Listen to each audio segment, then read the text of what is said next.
लोग मेरे बारे में क्यों इतना बकवास करते हैं? उनके पास अपना कोई टॉपिक नहीं बात करने को। एक्चुअली ऐसा नहीं है प्रिया, सब एक्चुअली लाइव देख रहे हैं ना, तो सब देख रहे हैं, कौन क्या बोल रहा है, कौन क्या लिख रहा है।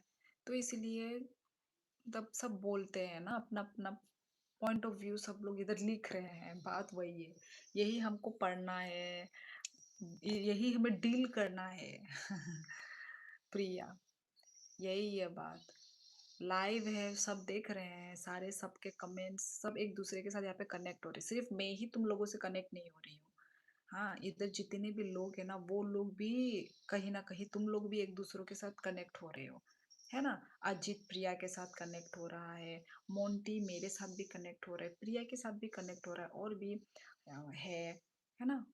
तो एक-दूसरे के साथ हम सब यहाँ पे कनेक्ट हो रहे हैं। तो इसलिए सब बोलेंगे ही, सबका अपना मुँह है, थॉट है, बोलेंगे क्योंकि यहाँ पे खुला